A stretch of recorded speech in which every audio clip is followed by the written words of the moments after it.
Cette vidéo est en partenariat avec Rosetta Stone. Imaginez, après vous être étranglé avec cette magnifique tranche de brioche, vous vous retrouvez isekaiette dans un nouveau monde. Et c'est à ce moment qu'une déesse se pointe devant vous en vous transmettant les détails de la somptueuse vie qui vous attend. Sauf que... Non, parce que moi je suis originaire de Fontenay-les-Brie dans le 91 en fait. Mais heureusement, la déesse a dans sa poche un puissant artefact capable de pallier à cette éventualité. Le Rosetta Stone. Rosetta Stone, c'est l'application qu'il vous faut si vous voulez apprendre une langue efficacement. Ouais, parce que l'application vous permet d'apprendre jusqu'à 25 langues différentes grâce à des leçons courtes, interactives et pensées pour vous faire progresser dans les situations concrètes du quotidien. L'un des points les plus appréciés de Rosetta Stone, c'est que les exercices ne se contentent pas de traduire des mots. Ils vous aident à les comprendre naturellement en les associant directement à des images, des sons et des mises en situation, ce qui rend l'apprentissage beaucoup plus intuitif. Et comme l'application est disponible aussi bien sur ordinateur que sur smartphone, vous pouvez continuer vos leçons où que vous soyez. De plus, il faut que tu saches que le Rosetta Stone est doté d'un ancien enchantement de reconnaissance vocale capable d'analyser ta prononciation en temps réel et de te guider, afin que ton accent ne ressemble pas à celui du pécor tout moisi du coin. Moi? Mais qui est celle-là? Laisse-moi te faire une petite démonstration. これは彼女の右手です。 Kore wa kanojo no migete desu. Alors, n'attendez plus, aventurier. Rendez-vous dans la description pour obtenir une offre exclusive et être prêt le jour où vous serez réincarné dans un autre monde. Bon, on va pas y aller par quatre chemins. Vous comptez faire quoi cet été? Sortir? Je suis pas sûr que ce soit vraiment le moment là. Non, écoutez, moi j'ai la solution pour vous. Les animés de l'été. Et il y a vraiment de quoi être hype en plus, je vous promets. Entre le fait que 7 ans plus tard, on va enfin retrouver une nouvelle saison de Yojo Senki et ainsi découvrir les nouvelles aventures de notre Tanya préférée. Perso, je suis tellement hype que j'ai ressorti mon cosplay. Qu'on va aussi retrouver l'un des meilleurs isekai qui soit et découvrir Rudeus dans ses nouveaux ébats amoureux. Perso, je suis tellement hype que j'ai ressorti mon cosplay. Mais cet été, on va également aussi et surtout découvrir la suite tant attendue de ReZero. Là par contre j'ai juste ressorti ma corde. Et ça, c'est seulement 3 animés prévus cet été. Et il en reste une trentaine. Bienvenue dans la vidéo saisonnière qui va ruiner votre été.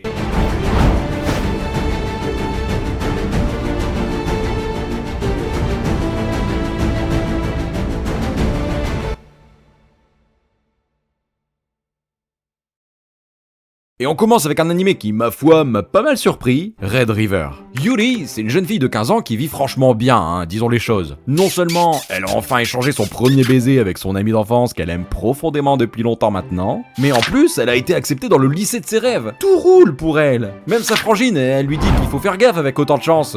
À tout moment, il risque de se passer un mauvais truc, hein. Le lendemain, elle se fait agresser par une sorte d'entité maléfique qui utilise l'eau pour l'attaquer. Tu pouvais pas fermer ta gueule, la frangine? Non, t'étais obligé de l'ouvrir, hein? Et cette entité, figurez-vous que c'est en réalité une reine d'Égypte du 14e siècle avant Jésus-Christ, qui a en fait invoqué Yuri dans le passé pour qu'elle puisse être offerte en guise de sacrifice humain et ainsi permettre à la reine de tuer tous les prétendants au trône grâce à une malédiction et permettre à son fils de devenir le roi. Pourquoi elle précisément, me demanderez-vous? Sauf qu'on est dans un shoujo. Et donc, Yuri se fait sauver in extremis par le beau prince Kyle Mursili. Je devrais éviter de faire ça quand ma fenêtre est ouverte. L'un des prétendants au trône et protecteur officiel de Yuri. Ouais, il s'est autoproclamé comme tel étant donné qu'il la trouve à son goût. Elle a 15 ans, hein, je vous le rappelle. Après, à cette époque, les Égyptiens, ils faisaient un Draw My Life par semaine, hein. C'est un peu comme les premiers youtubeurs, quelque part. Du coup, ça joue. Et donc, à partir de ce moment-là, déjà, Yuri va chercher un moyen de retourner au Japon, hein, forcément. Mais surtout, elle va se retrouver dans un conflit d'une ampleur qui la dépasse totalement. À tel point qu'elle va finir par être considérée par le peuple comme l'incarnation de la grande déesse de la guerre, Ishtar. Et pour tout vous dire, je comptais pas m'intéresser plus que ça à l'œuvre quand j'ai commencé à faire quelques recherches pour en parler. Et finalement, je me suis enchaîné 3 tomes d'affilée. Pas parce que c'est exceptionnel, hein, non. Justement parce que c'est le genre d'histoire qui mélange du très bon et du très mauvais. Et que j'avais justement envie de voir comment l'autrice allait réussir à exploiter un tel concept. Parce que les qualités, elles sont bien là. Déjà, toute la partie aventure, elle fonctionne super bien. Se retrouver propulsé dans le Moyen-Orient de l'Antiquité, c'est hyper intéressant. Et le manga exploite intelligemment le contraste entre le 20e siècle et le 14e siècle avant Jésus-Christ. Yuri utilise parfois des connaissances qui lui paraissent totalement banales dans son époque, mais qui ressemblent à de la magie limite pour les gens qui l'entourent. Par exemple, que ce soit la connaissance du fer, la la manière de monter à cheval, ou simplement sa façon d'appréhender le monde. Et tout ça, ça crée des résolutions de problèmes qui paraissent plutôt logiques que sortis de nulle part. À ça, en plus, s'ajoutent les guerres, les intrigues politiques et les conflits territoriaux. Dites-vous, le manga prend régulièrement le temps d'expliquer les alliances, les frontières et les tensions entre les royaumes en vous montrant constamment la carte, ce qui donne beaucoup de crédibilité à son univers. Et puis bon, maintenant vous connaissez mon amour pour les animés qui utilisent des cartes. J'adore les cartes. Et surtout les cartes bleues. Entre les batailles, les rebondissements, la romance, les magnifiques illustrations et même quelques scènes assez sanglantes, genre vraiment sanglantes, on est très loin de l'image caricaturale du shoujo qui ne parlerait que d'amour. Ouais non, ici on est des bonhommes, on regarde pas les shoujo pour avoir de la bonne romance, pas du tout. Non, on regarde les shoujo pour le drame. Pour le drame.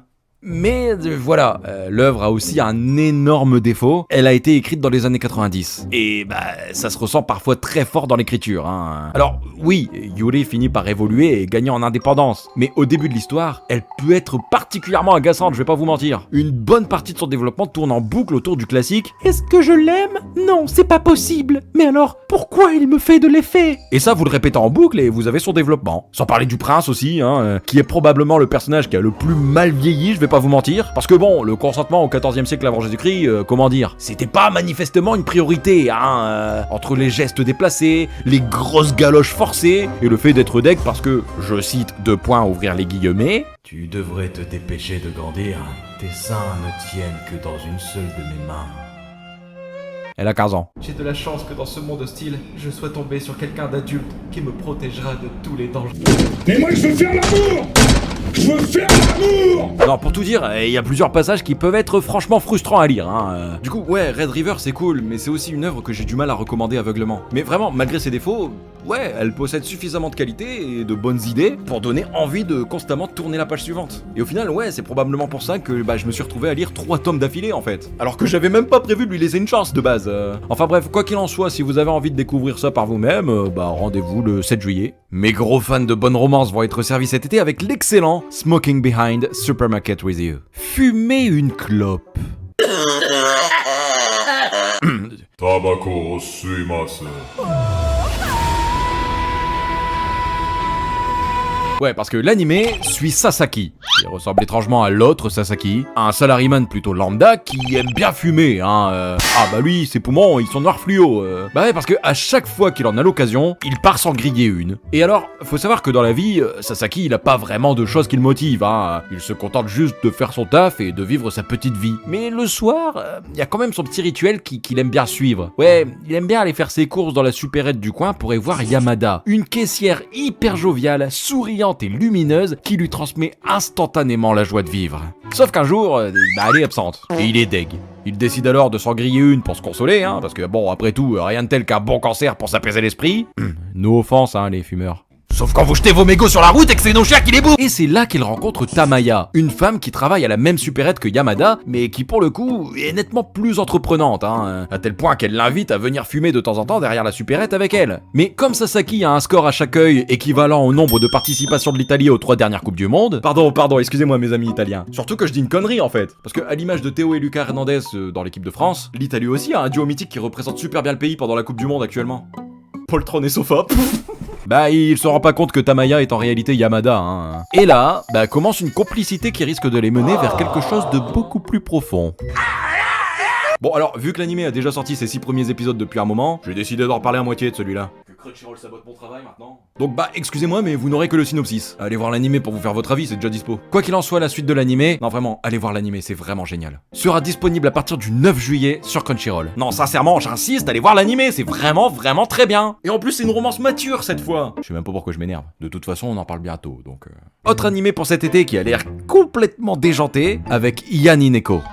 La saison dernière, je me suis mis à picoler à cause de 2 animés qui parlaient de tease. Et cette saison, je vais tout simplement me mettre à fumer à cause des 2 animés qui parlent de clopes. Les Chinois qui commencent par nous niquer le cerveau, et les Japonais qui finissent avec notre santé. Pardon Ségolène, c'est toi qui avais raison. Ouais, parce que l'histoire raconte celle de cette femme mi-humaine, mi-chatte. Une femme qui est accro à la clope. Mais genre, vraiment, hein, elle fume tellement que son appart pue la clope, qu'il est bourré de mégots tellement elle les jette un peu partout. Et les voisins sont tous enfumés à cause de l'aquarium qu'elle crée chez elle. Tiens, c'est drôle. On dirait une histoire sur mon voisin. Bon, alors par contre, l'anime ne raconte pas que l'histoire d'une chatte qui ne peut s'empêcher de se coller un cigare au bord des lèvres, hein. C'est bizarre dit comme ça. Ouais, non, parce que Yanni, la croix à la clope donc, bah, elle veut vraiment arrêter, hein. Sauf qu'à chaque fois, elle retombe dans ses travers. Et donc, l'animé va nous faire suivre cette chatte qui essaie par tous les moyens d'arrêter de fumer. Cet animé est sponsorisé par le ministère de la Santé. En rendant le fait de fumer ultra cool. Le ministère de la Santé se dédouane de cet animé. Et voilà, en fait, on est clairement sur une tranche de vie qui se veut ultra comique plus qu'autre chose, hein. Alors oui, ok, on a un fond d'intrigue à base de oh là là, est-ce qu'elle va réussir à arrêter de fumer? Ou alors elle va choper le cancer avant d'y arriver? Imaginez le manga, il se finit vraiment comme ça. Et en soi, oui, en voyant la bande-annonce, je sens vraiment le potentiel humoristique de l'animé, et d'une certaine manière, bah oui, ça donne envie, oui, c'est tellement what the fuck que ça donne envie. Mais au-delà de l'envie de tester quelques épisodes pour voir, bah voilà, j'ai pas de réel intérêt à me lancer dedans, hein, je vais pas vous mentir. Parce que contrairement à Smoking Behind the Supermarket With You, qui lui utilise le tabac comme prétexte pour rapprocher ses personnages et construire une relation touchante au fil des post-clopes, ici, j'ai surtout l'impression que la cigarette sert de moteur à des situations absurdes en fait. Et c'est pas forcément un problème, hein, ça peut être très très drôle, hein. Mais du coup, j'ai du mal à y voir autre chose qu'une simple comédie. Donc ouais, je le redis pour la énième fois, ça peut être très fun. Mais personnellement, je pense qu'il faut surtout y aller pour rigoler et pas forcément en attendre une histoire qui va nous offrir plus que du rire. Bon après je peux me tromper, hein, j'ai pas lu le manga, donc à tout moment je me gourre et il y a vraiment un fond dramatique ou une vraie histoire qui suit un fil rouge, on sait pas, j'ai pas lu. Et par contre je vous préviens, hein, vous mettez pas la clope après avoir vu ces deux animés, hein. Soyez pas faibles, hein. Le tabac c'est tabou, on en viendra tous à bout. Allez, tous ensemble. Le tabac c'est tabou. On en viendra tous à bout. Bref, l'anime est prévu pour le 2 juillet. Bon alors, je vous vois vous gratter les veines là, les fans d'isekai, hein, mais rassurez-vous, il y en a aussi de prévus cet été. Le truc c'est que je vais sûrement en parler que d'un seul. Et notamment, The Exiled Heavy Knight Knows How to Game the System. Elma, c'est un mec de 15 ans qui connaît bien les seins. De l'épée. Les seins de l'épée. Putain, un mot ça change tout. Ouais, parce que il est lui-même issu de leur lignée en fait. Ce qui fait que du coup, il est habilité à passer la cérémonie de bénédiction divine qui est censée lui donner une classe bien définie. Sauf que lui, il obtient la classe de chevalier lourd, aka la classe la plus pétée qui soit. Très original. Du coup, comme d'hab, hein, il est dénigré, exilé de sa propre maison, très original. Et finalement, c'est ciao. Mais en fait, Elma, il est conscient qu'elle se trouve en réalité dans le monde de Magic World, un MMORPG en réalité virtuelle, son jeu préféré. Ouais, parce que en fait, Elma est mort. Et il s'est réincarné dans son jeu, très original. Et c'est justement grâce à ses connaissances du jeu qu'il sait à quel point la classe de chevalier lourd est en réalité la plus puissante qui soit. Très original. Bon alors, je vous avoue que si je m'étais fié uniquement au synopsis, j'aurais envoyé cet animé tout droit dans la case Isekai PT avec un plot similaire à ses 245 prédécesseurs. Hein. Mais bon, pour celui-là, par acquis de conscience, j'ai lancé la bande-annonce, et en vrai, c'est beau putain. Après, je me fais pas d'idée, hein, on est dans un animé produit par le studio Go Hands, et ça se voit de toute façon, hein. Dès que vous avez un animé avec des cheveux aussi détaillés, vous pouvez être sûr que c'est des mecs de chez Go Hands qui sont derrière le truc, hein. À croire qu'ils ont un complexe à combler. Non. Et alors, en vrai, j'ai aimé aucun animé de chez Go Hands. Que ce soit l'autre meuf qui oublie ses lunettes, là, ou le truc avec Lily dans le titre, j'ai oublié le nom, c'était franchement pas dingue, on va pas se mentir. Hein. Donc, à part des beaux cheveux et une belle animation, pour l'instant, je sais pas trop quoi en attendre de cet animé. Mais bon, ça me rend assez curieux pour lui laisser une chance. Donc, si vous aussi, sachez que l'animé sera disponible à partir du 2 juillet sur Crunchyroll. On passe maintenant à une annonce qui va en ravir beaucoup, puisque cet été, on aura également le droit au remake de The Ghost in the Shell. Alors, je pense honnêtement pas que j'ai besoin de présenter The Ghost in the Shell, hein, mais bon. Pour les 2-3 du fond qui sont nés hier. En plus, vous faites aucun effort, hein, parce que c'est pas si vieux Ghost in the Shell. L'histoire nous emmène aux alentours des années 2030, époque durant laquelle la cybernétique s'est considérablement améliorée, à tel point que les gens sont carrément devenus capables de remplacer leurs membres par des pièces robotiques. Wow. Ouais. Alors ça avait peut-être du charme dans les années 90, hein, mais en 2026, à 4 ans seulement de ce que l'histoire prédit... En même temps, après, quand tu vois ce que les robots font à notre époque... c'est pas si mal. D'ailleurs, on va se le remettre un coup pour juger un peu les performances techniques. Et alors, avec toute cette technologie, il y a une unité de police, la section 9, qui a été mise en place et qui est chargée de lutter contre la corruption, le terrorisme, les délits, et même parfois l'immigration. Le chiffre de la section a pas dû être choisi au hasard si vous voulez mon avis. Et c'est dans cette section 9 que se trouve le Major Makoto Kusanagi. Qui est d'ailleurs normalement sur toutes les listes des waifus préférés des mecs ayant grandi dans les années 2000. N'empêche que je me rends compte qu'il y a que des bangers dans cette liste, hein. Je regardais vraiment les animés pour leur qualité à l'époque. Bon alors Makoto c'est un peu un mélange entre une super agente secrète, un cyborg humanoïde et une philosophe existentielle en gros, hein. Genre elle aime se castagner, hein. Mais entre deux pourpifs, elle aime bien se poser aussi des questions du type: dans 100 ans plus personne ne saura que vous avez existé. Toutes vos réussites, vos souvenirs, toutes les personnes que vous avez aimées, tout aura disparu. Alors, est-ce qu'on passe notre vie à construire quelque chose, ou simplement à repousser le moment où on sera totalement oublié? J'ai rien compris. On est d'accord, c'est beaucoup trop perché, on note pas l'animé. Non. Mais par contre, pour une androïde, elle a des sacrés tchouches. On note l'animé. Mais un jour, elle se retrouve liée à une affaire beaucoup plus complexe que tout ce qu'elle a eu à résoudre jusqu'à maintenant. Puisque un mystérieux hacker nommé le Puppet Master, capable de pirater directement le ghost des personnes, en gros le ghost c'est l'esprit, voire la conscience des humains cybernétisés, est apparu de nulle part en semant un véritable chaos. Et c'est à ce moment-là que ça devient la merde en fait. Mais ça, faudra regarder l'animé pour comprendre pourquoi. Ouais, parce que je peux pas vous parler de Ghost in the Shell plus en profondeur, parce que pour vous expliquer toutes les qualités de ouf que cette œuvre possède, je finirai sûrement par vous spoil. Et croyez-moi, ça serait vraiment du gâchis si vous faites partie des 3 personnes qui n'ont toujours pas vu l'animé. Tout ce que je peux dire, c'est que j'ai trop hâte. Même si je connais déjà l'histoire, la DA de l'animé, là, elle me plaît tellement que j'ai envie de me replonger dans l'univers en fait. Non, faut se le dire, Saiyan Salo a fait un taf qui a l'air vraiment qualitatif, pour remettre à la fois l'œuvre au goût du jour, tout en gardant son aspect un peu vieillot old school qui fait son charme. Alors oui, bon, je sais, je suis sûr actuellement il y en a 2-3 parmi vous qui sont en mode C'était mieux avant. mais en vrai, faites pas les puristes. Qui fait juste le retour et l'engouement que créera ce banger. Mais attendez, mais il lui a retiré son décolleté. C'était mieux avant. Alors, je sais que beaucoup d'entre vous seront indifférents à cette annonce, parce que, faut se le dire, mais Ghost in the Shell, c'est le genre d'œuvre qui fait peur à beaucoup de monde, parce qu'elle traîne cette réputation de film philosophique compliqué. Vous m'avez regardé? J'ai l'air d'un philosophe?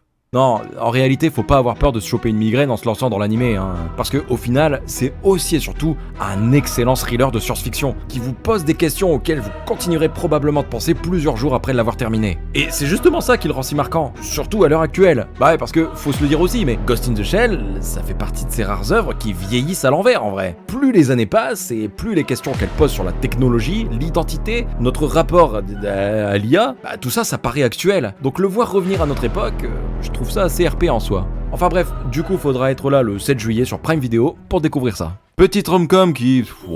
ça se regarde, mais je vous promets pas un chef-d'œuvre. 4 frères pour moi. Bon, déjà rien qu'au titre, vous voyez la couleur. Elle, c'est Ito, une lycéenne qui, après le remariage de sa mère, est obligée de déménager certes, mais aussi et surtout de devenir la demi-sœur de 4 garçons. Tous BG, comme par hasard. Et donc, y a pas à tortiller du cul, j'ai envie de vous dire. En gros, j'ai regardé sur Google, ça donnerait un mouvement comme ça si vous voulez mettre une image sur l'expression. Et apparemment, il y en a même qui rajoutent pour chier droit. Du coup, au chiotte, ça donnerait ça si vous voulez mettre une image sur l'expression. On sait déjà ce qui va se passer. Je veux dire, quand t'as littéralement le genre romance qui apparaît en gros quand tu recherches l'animé, que tu as 4 giga BG qui vont se retrouver avec une fille plutôt mignonne, et que c'est fait au... Japon, tu sais que ça va finir par... Ouyouyou, step bro, I'm stuck. Vous avez vu? J'ai pensé à toutes les personnes qui écoutaient cette vidéo sans écouteurs. Alors merci de penser à moi maintenant. Et je vous avoue que je suis pas le public. Ah, vous l'aviez pas vu venir celle-là, Alors peut-être que je suis médisant, peut-être que ça sera super bien amené, cette histoire de romance entre demi-frères et sœurs là. Peut-être même que mon sang de nordiste va s'affoler à la vue du premier épisode. Mais là, en l'état, je suis désolé, ça me vend pas du rêve quoi. Pourtant, une histoire sans romance, avec le thème de la reconstruction familiale, ça aurait pu être vraiment intéressant. Surtout que dans la bande-annonce, il y a l'air d'y avoir un peu de drame. J'ai l'impression que les 4 frères sont surtout médisants à l'arrivée de Ito dans leur vie, parce que ils ont pas l'air de faire le deuil de leur mère décédée. Donc ouais, ce côté-là, ça aurait pu être vraiment exceptionnel si ça avait été bien traité. Mais pour moi, là, c'est la romance qui vient tout gâcher. Rien que de voir la bande-annonce, on comprend sur ce quoi l'animé va vraiment se focus. Le beau albinos ténébreux qui va rejeter Ito au départ, mais va en fait de plus en plus se rapprocher d'elle, la considérer comme sa chose, jouer avec ses sentiments, pendant que les autres frères tomberont aussi sous son charme. Non mais respectez vos héroïnes, je sais pas moi. Y en a marre de toujours voir les mêmes stéréotypes d'héroïnes dans les rom-coms là, c'est bon. Nous ce qu'on veut, c'est des personnages originaux. Des filles comme Anzu par exemple. Tout le monde a aimé Anzu parce que justement elle représente ce qu'on veut voir dans les rom-coms. Je sais pas, et trouver un moyen de rendre vos personnages féminins forts et indépendants. Au pire faites les marcher sur de la braise, à skip ça marche. Enfin bref, inutile d'argumenter plus. Si vous êtes le public, alors rendez-vous le 3 juillet et notez que c'est un total de 24 épisodes qui est prévu. Ouais, 24. Mes fans de castagne aussi vont être ravis cet été grâce à Tomb Raider King. Est-ce que vous connaissez Tomb Raider? Avec la belle Lara Croft. Ouais. Eh ben, ça tombe bien, parce que Tomb Raider King ne parle pas d'elle. Oh. Non, là, ça va raconter l'histoire d'un monde qui, en 2025, est plongé dans le chaos après que de mystérieux tombeaux soient apparus aux 4 coins de la planète. Ce tombeau sera votre tombeau. Et alors, à Skip, dans ces tombeaux, il y aurait de puissants artefacts capables de conférer des pouvoirs absolument immenses à celui qui les trouverait. Alors forcément, hein, qui dit pouvoir, dit personne cupide. Et donc, il y a des expéditions qui se sont lancées pour trouver les tombeaux. Et parmi ces gens, on retrouve un certain Sung Jin Seo-joon. Non, bah c'est bon, c'est pas du plagiat, il a pas le même nom. Et lui, un jour, alors qu'il allait piller des tombes pour son employeur, il se fait trahir. Et il est laissé pour mort. Bon, faites gaffe, ça va commencer à se voir quand même. Et alors, à ce moment-là, il y a un corbeau à 4 yeux qui arrive et qui lui dit: La vache, tu fais super bien le corbeau. Oh merci, c'est gentil. Ah non, mais c'est sincère, hein. Et donc, notre bon Seo-joon est propulsé 15 ans dans le passé, dans un monde où les tombeaux n'ont encore jamais été pillés. Et maintenant que lui seul est au courant de ce que ces tombeaux renferment, il compte bien devenir la personne la plus puissante au monde, pour que plus personne n'ait jamais l'envie de le trahir. Alors, oui, ça transpire l'aura farming. Oui, le héros a l'air giga badass. Oui, je vais peut-être sûrement encore jeter mon slibard. Mais en vrai, j'ai une impression de déjà vu assez étrange, je vais pas vous mentir. Déjà, bon, oui, le héros, je pense qu'on a tous reconnu à qui il nous faisait penser. They're the same picture. Et comme par hasard, il a un menu pour augmenter ses compétences. Comme par hasard, il y a une meuf blonde qui le kiffe. Comme par hasard, il se bat avec des dagues. Ça fait quand même beaucoup de hasard. Tu as regardé, il y a même Eden qui s'est caché là. Non, en vrai, ça peut être cool, je dis pas. Surtout que j'ai vu que les retours du webtoon étaient plutôt bons en vrai. Donc ouais, je testerai sans doute quelques épisodes. Mais je sens que je vais pas réussir à m'investir dans le truc parce que non seulement ça sent le giga réchauffé, et aussi parce que toute ressemblance mise à part, je suis désolé mais... Comme ça, de loin, on dirait une histoire écrite par un gosse de 13 ans, en vrai. Le héros qui devient surpuissant et qui veut se venger, qui fait fondre les waifus, qui n'a aucun obstacle. C'est le fantasme typique de puissance qu'on ressent quand on est môme et qu'on imagine sa classe se faire attaquer par une armée de méchants armés jusqu'aux dents, me faites pas jurer. Bon, encore une fois, je le redis, je pense qu'en étant bon public, ça passera largement, hein. Donc ouais, si vous êtes team Big sans prise de tête, bah faites-vous kiffer, mes salauds. Quoi qu'il en soit, l'anime sera disponible à partir du 8 juillet sur Crunchyroll. Ah bah, il est sur Crunchyroll, il sera sûrement animé de l'année, hein. Petit animé original prévu également pour cet été avec Goodbye Lara. Si je vous dis sous l'océan, doudou c'est bien mieux, tout le monde est heureux sous l'océan, là-haut ils bossent toute la journée, esclavagés et prisonniers pendant qu'on plonge comme des éponges sous l'océan. La plupart d'entre vous êtes sûrement déjà partis en session karaoké sur ce banger. Et vous avez raison, puisque La Petite Sirène, c'est top tier Disney ça. Vous pouvez effacer votre commentaire, je suis pas ouvert au débat. Et ça tombe bien parce que Goodbye Lara, c'est La Petite Sirène réécrit par les Japonais, qui ont une alimentation principalement composée à base de poissons. La petite sirène. Lara, c'est une princesse sirène qui est totalement choyée par son daron, le roi des mers. Le truc, c'est que Lara, elle est curieuse, et elle rêve de découvrir le monde terrestre, surtout depuis qu'elle est tombée amoureuse d'un prince humain. Et là, le problème, c'est qu'il y a une sorcière qui se pointe et qui lui dit: écoute ma petite, si tu bois ce breuvage totalement safe et hors de danger, tu pourras rejoindre ton beau prince puisque ta queue sera remplacée par des jambes. Oh la vache, tu fais aussi super bien la vieille sorcière. Ah, ça par contre, c'est à force de côtoyer ma belle-mère. Ah ouais, ok. Mais en buvant ce breuvage, elle passe sans le savoir un pacte. Un pacte qui dit que si elle ne trouve pas l'amour véritable, alors elle disparaîtra à jamais en écume. Et manque de bol, elle a pas réussi. Du coup, elle a fini par disparaître dans les flots. Et puis, 2 siècles plus tard, Lara refait surface, mais cette fois dans le lac Biwa, au Japon. Et prise totalement de regret, cette fois, elle compte bien trouver l'amour. Le vrai. Alors déjà, ce que je peux dire, c'est que j'aime bien la patte graphique de l'animé. Voilà, c'est ce que je dis en premier parce que c'est vraiment ce qui m'a tapé dans l'œil dès les premières secondes. Cet esprit un peu old school qui fait tout de même très soigné. Ça me rappelle un peu ce genre de film d'animation là.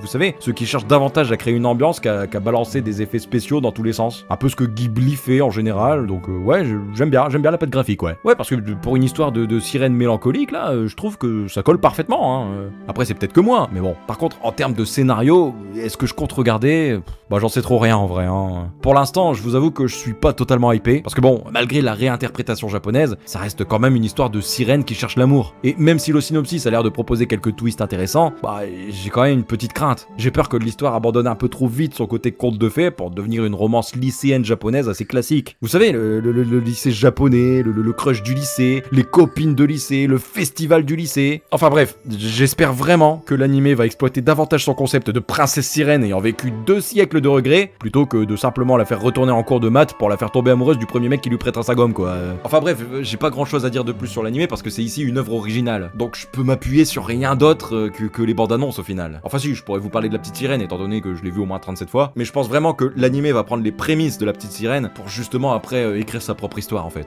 Donc je pense vraiment pas que La Petite Sirène soit une œuvre de référence pour pouvoir parler de celle-là en fait. Et si vous aussi, alors rendez-vous le 5 juillet sur Crunchyroll. C'est même pas Disney Plus qui diffuse ça, hein. Comme on dirait par chez moi.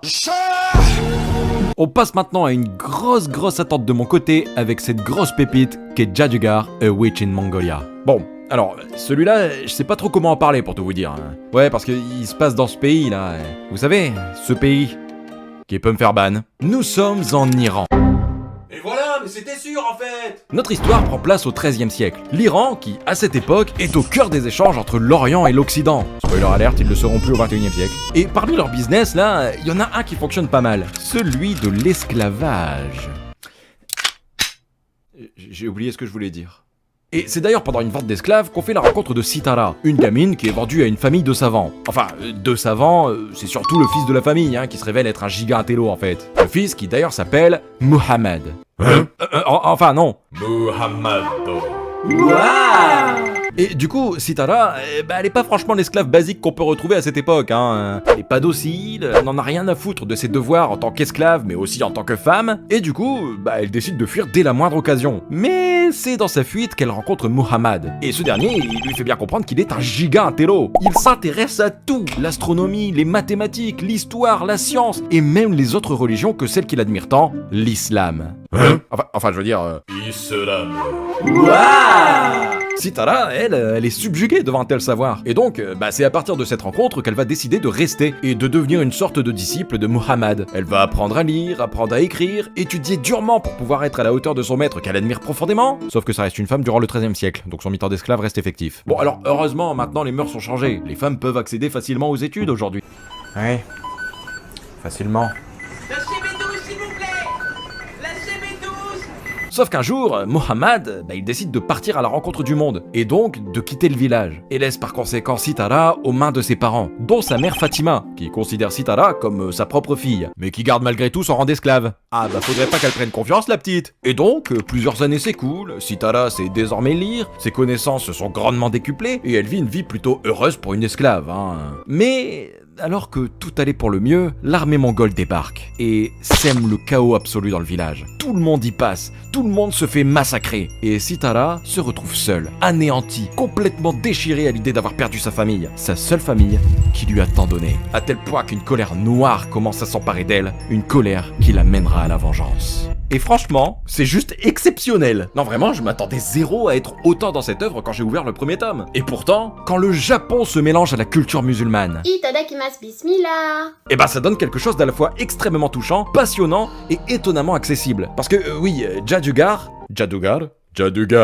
ouais, je sais pas comment on le prononce, parle des invasions mongoles, d'une période historique que la plupart d'entre nous ne connaissent finalement très mal. Mais il le fait à travers une aventure humaine complètement folle, et c'est ça qui rend l'histoire aussi intéressante qu'elle l'est. Ouais, parce que, comme je le disais, on est typiquement dans une œuvre de vengeance. Mais attention, on n'est pas dans un récit où l'héroïne va devenir une machine à distribuer des coups d'épée à tout ce qui bouge. Non, son arme à elle, c'est son intelligence. Et c'est justement ce qui rend le manga aussi satisfaisant à suivre. Tome après tome, on la voit s'aventurer dans un monde rempli de conflits, de tensions politiques, de tueries, de conditions humaines absolument déplorables, de personnages barbares, tout en essayant de se rapprocher de son objectif. Et du coup, ça fait que chaque discussion, chaque rencontre, chaque décision donne l'impression que le moindre faux pas, c'est ciao quoi. En fait, t'as vraiment cette tension permanente que tu retrouves pas dans les histoires de vengeance basique à base de bagarre. Parce que là, tu suis juste une gamine, plus intelligente que la norme, c'est sûr, mais dont la condition humaine et le genre, on va pas se mentir qu'être une femme à cette époque, tu pars direct avec un handicap, essayer de manipuler des armées, des hommes influents, et même tout un pays finalement, non seulement ça provoque une certaine tension page après page, je vais pas vous mentir, mais aussi, putain, qu'est-ce que c'est satisfaisant. Il y a aussi une chose qu'on ne peut absolument pas retirer à l'œuvre, c'est son envie de faire découvrir la culture musulmane au plus grand nombre. Pour ça suffit juste d'aller à Barbès. Non, en vrai, ce que j'apprécie particulièrement, c'est que ça ressemble jamais à un cours d'histoire déguisé en fait. Tout passe par les personnages, leurs traditions, leur manière de vivre, leurs croyances ou encore leur vision du monde. Du coup, on apprend énormément de choses sans même s'en rendre compte. Simplement parce qu'on est pris dans l'aventure. Premier degré, je pense et j'espère que l'anime fera parler de lui parce que, très honnêtement, l'aventure est incroyable. Genre vraiment, elle est incroyable. Et donc, si vous êtes tout autant hypé que moi, et d'après ce que j'ai vu sur les réseaux, ça a l'air d'être le cas, alors, rendez-vous le 4 juillet. A noter aussi que l'anime est animé par le studio de Dan Dadan, et réalisé par la réalisatrice de A Silent Voice. Oui, ça, c'était histoire de rajouter des arguments supplémentaires pour se lancer. Si vous aimez les récits historiques, alors cet été, vous serez également servi avec World is Dancing. Nous sommes en 1374. Et c'est la guerre. Encore ? En même temps, trouvez-moi une seule décennie où il y a pas de guerre dans ce monde. Ouais, parce que là, en fait, ça se frite entre la cour du Nord et celle du Sud. Encore ? En même temps, trouvez-moi un seul pays où il y a pas de conflit entre le Nord et le Sud. La Ligue des Champions a dû être difficile pour mes Marseillais sûrs. Et c'est pas un petit conflit, hein. Non, c'est assez sanglant. Et au milieu de tout ça, vous avez ce gosse. Oui, c'est un garçon, malgré son chara-design et sa doubleuse. Et lui, il se pose une question plutôt existentielle, dirons-nous. Il se dit que le corps des oiseaux, il est destiné à voler. Celui des poissons, à nager. Mais celui des humains, là, il sert à quoi? Ouais, il est un peu spécial, le frangin, hein. Je veux dire, c'est pas généralement le type de question qui te vient à l'esprit quand t'es en guerre, quoi. Tiens, à quoi il sert, mon corps? Il n'y a plus à rien maintenant. Ce garçon en question, c'est Oniyasha, le fils de Kan-Ami, grand maître de l'art du Sarugaku. Bon, en gros, c'est une sorte de forme de théâtre japonais qui mêle la danse et la représentation scénique. Et du coup, quand Oniyasha voit ça, il se dit Attends, les poissons parcourent les océans, les oiseaux parcourent les cieux, et nous, on parcourt le dance floor. Ouais. Sauf que sa vision de la danse, elle va changer quand il va rencontrer une femme. Une crasseuse. Alors, c'est pas moi qui le dis, hein, c'est dans le manga. Qui danse très bizarrement et qui, accessoirement, provoque un véritable trip chez Oniyasha. À tel point qu'on dirait qu'il a fumé un bon chichon. Dites-vous, le ref, il a carrément une vision du futur en la voyant danser. Alors bon, j'ai pas compris hein, quand j'ai vu ça. Après, je juge pas, hein. Moi, la dernière fois que j'ai vu quelqu'un danser, j'ai eu une vision de ce à quoi allait ressembler le reste de mon visionnage. Et donc, à partir de ce moment-là, Oniyasha, il va vouloir comprendre comment une simple danse a pu autant l'émouvoir. Il va donc entamer un périple, un long apprentissage, et deviendra finalement The Ami. Pas un bon camarade sur qui on pourrait compter, non, mais tout simplement le créateur historique du théâtre No. Et honnêtement, c'est beau, genre même très beau. Je vous jure, il y a des planches de malade dans le manga, hein. Quand tu regardes la bande-annonce, tu sens clairement que l'anime va t'amener dans un truc ultra émouvant, ultra contemplatif, que ce soit les musiques, l'animation, qui d'ailleurs n'anime pas ses pas de danse à coups de CGI. Lui. Je te jure, je t'oublie pas le sang de tes morts. Et même les messages que l'œuvre t'apporte, tu sens réellement que tu vas être dans un truc giga émouvant. Et surtout, c'est une histoire romancée certes, mais c'est sur un personnage qui a déjà existé, et qui a apporté beaucoup dans l'histoire culturelle du Japon. Donc ouais, d'un point de vue historique, ça peut être excellent. Pourtant, je compte pas le regarder. Ouais, parce que j'ai lu le premier tome, hein, et encore une fois, je le redis, l'univers est exceptionnel. Mais il m'en faut plus que ça pour me donner envie. Je vous avoue que le thème de la danse, sans aucune offense envers qui que ce soit, j'en ai absolument rien à péter. Du coup, ouais, non, personnellement, je vais laisser ça aux personnes qui aiment se déhancher sur le dance floor à coups de musique folklorique asiatique. Hein. Et donc, si vous vous reconnaissez dans cette description, alors rendez-vous le 2 juillet pour découvrir ça. Alors, s'il y a bien un animé qui peut surprendre cet été, c'est celui-là, Through I Am Innate Villainess. L'histoire nous emmène dans la cour impériale du 11e siècle. 11e, 13e, 14e, on va tous les faire je crois cet été. Exactement comme les squatteurs de Paname qui attendent qu'on parte tous en vacances. Et plus précisément au sein du palais impérial. C'est là d'ailleurs que se tient une grande sélection pour déterminer qui deviendra l'épouse du prince héritier. Thibaut InShape The Animation. Et donc, c'est de cette manière qu'ont été rassemblées 5 jeunes filles de 5 clans différents, pour subir une formation dans le but de passer les tests et ainsi être choisies. Et dites-vous que, vu la gueule des enseignements, c'est moins dur de réviser pour le bac que de devenir la meuf de ce type, hein, je vous promets. D'ailleurs, force à tous mes terminales au rattrapage, on n'est pas ensemble. On a donc dans l'ordre Keigetsu Shu, Reirin Ko, Oshun Ran, Seika Kin et Kasui Gen. Mais en vrai, la sélection elle est déjà biaisée en fait, parce que le prince, et même tout le royaume sont déjà en kiff sur Reirin. Faut dire que la meuf est tellement parfaite que les autres n'ont aucune chance, hein. Elle est belle, elle est gentille, elle est intelligente, elle ressemble à une déesse. Sauf qu'elle a une santé qui pue du cul. Oui, l'animé se passe en Chine.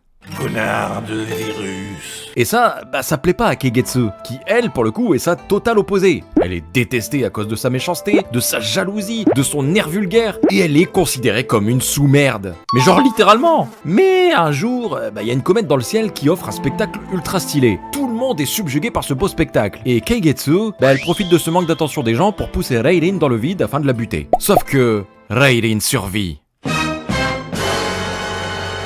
Mais dans le mauvais corps. Ouais, parce qu'en fait, la comète a permis aux deux femmes d'échanger leur corps. Reirin se retrouve ainsi dans le corps de la fille la plus détestée du royaume, et Keigetsu, dans celui de celle que tout le monde considère comme une déesse. Et donc, étant accusée à tort de tentative de meurtre, Reirin, désormais dans le corps de Keigetsu, pour tous ceux qui n'ont toujours pas compris, se voit condamnée à mort. Et là, c'est la merde, Alors, pour tout vous dire, j'ai pas été très loin dans ma découverte de celui-là. Ouais, parce que je dois vous avouer que même si on se retrouve dans une sorte de villainess, bon, c'est pas totalement un villainess, mais ça en reprend beaucoup les codes, et celui-là, pour le coup, j'ai particulièrement beaucoup apprécié ma lecture des 2 premiers chapitres, En fait, déjà, il y a un effort franchement pas négligeable qui a été fait sur l'univers, sur le lore, et aussi sur la beauté de son monde. Et de ce que je vois dans les bandes annonces, on sent que la direction artistique si envoûtante du manga a été conservée, et ça, franchement, ça fait plaisir. En même temps, c'est Dogakobo, j'ai envie de dire. Et alors, au départ, je vais pas vous mentir, j'avais peur, parce que les concepts d'échange de corps entre gentils et méchants, en général, ça me frustre à un point, c'est une horreur. Pourtant, ici, j'ai ressenti aucune frustration, pour la simple et bonne raison que l'histoire prend un concept qu'on a déjà vu 100 fois et réussit quand même à le rendre passionnant. Au début, on pourrait tout à fait croire à une simple histoire de rivalité entre 2 jeunes femmes de la cour impériale, mais très vite, on se rend compte que l'œuvre parle surtout de préjugés et de la manière dont les autres nous perçoivent. Et honnêtement, ce qui fait tout le charme de l'histoire,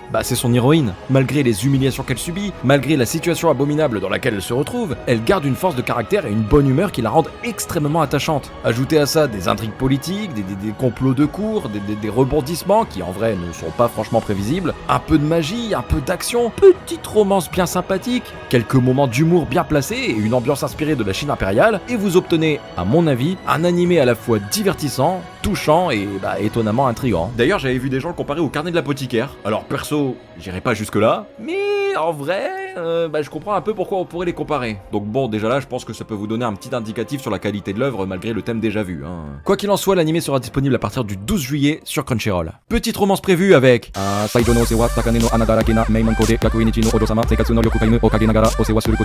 Itsuki Tonomari est pauvre, le rendant ainsi plus identifiable que 90% des héros présentés dans cette vidéo. Il est tellement pauvre qu'il est obligé de cumuler 2 travails pour payer ses frais de scolarité, diminuant ainsi son taux d'identification à finalement 10%. Mais s'il bosse autant, c'est aussi et surtout pour subvenir aux besoins de la maison, vu que ses parents sont des giga gros parieurs. D'ailleurs, ses parents qui, un soir, pendant qu'il dormait, l'ont totalement abandonné en s'échappant avec toutes les économies et en lui laissant 200 yens, soit 1,08€.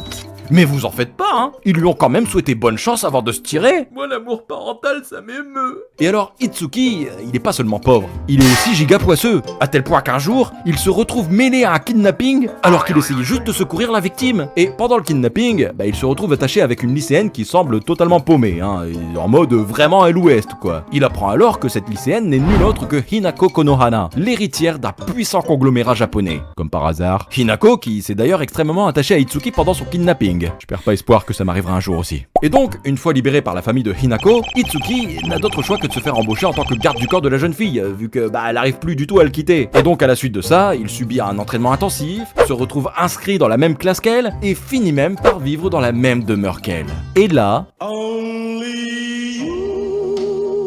Ouais, parce que l'animé n'est juste qu'une romance school life ultra basique entre 2 lycéens complètement opposés au final. L'une totalement à l'ouest, et l'autre chargée de sa protection, qui donne lieu à des péripéties amusantes et parfois très mignonnes entre les 2 protagonistes. Et en vrai, le début était très bien. Je vous assure que, sans trouver ça incroyable, ça donnait vraiment envie de connaître la suite. Et puis il y a eu la scène du bain, et là j'ai compris, c'est pas pour moi. En tout cas, si vous avez envie de découvrir ça, bizarre. Alors rendez-vous le 4 juillet sur Crunchyroll. Autre romance, mais qui cette fois promet beaucoup plus d'émotions que la précédente, je vous promets. Love and Sin Beneath the Clear Night Sky. Nous sommes au mois d'avril. Enfin, dans l'animé, parce que dans la vraie vie, c'est pas le cas. Les oiseaux chantent, c'est le printemps et il pleut. La pluie ou... Donnez-moi de la pluie, je veux de la pluie. Donnez-moi de la pluie, j'ai besoin de pluie. Et au Japon, mois d'avril égale rentrée scolaire. Rentrée scolaire qu'effectue Kakeru Sorano en tant qu'étudiant de première année à la fac. Et pour fêter ça, son coloc Narumi décide de l'emmener à une fête de bienvenue. Ouais. Bon, en général, c'est pas pour entendre des bienvenues que les étudiants vont à ce genre de soirée. Le problème, c'est que Kakeru, c'est un giga introverti. Être entouré de plein de gens, là, c'est pas le truc qui le fait kiffer, Et je le comprends. Ça, c'est l'une des rares photos de moi pendant la Japan Expo. Allez-y, je vous laisse 5 secondes carrément pour réussir à me trouver tellement j'ai fui la foule.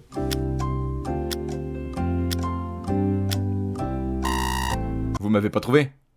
Normal, j'y étais pas. Mais pourtant, c'est à cette soirée qu'il va rencontrer la belle Koharu Fuyutsuki, une étudiante pleine de vie, souriante, extrêmement sociable, aimée de toutes et tous, et aveugle aussi accessoirement. Et donc, Narumi, il va prendre son courage à deux mains et oser aller parler à une femme. Ah ouais, parce que en tant qu'introverti, parler à une femme qui ne peut pas le voir, c'est une occasion de fou pour lui. Et je le comprends. Ça, c'est l'une des rares photos de moi pendant un date avec une femme. Et donc, c'est à force de se rapprocher d'elle qu'il va apprendre que le rêve de Koharu, c'est de lancer des feux d'artifice. Alors qu'elle est aveugle et donc peut pas les voir. Mais c'est pas grave parce que petit à petit, en partageant désormais son quotidien avec Koharu, Kakeru comprend que la beauté d'une chose n'a pas besoin d'être vue, mais surtout d'être ressentie. Oh putain, c'est beau comme phrase.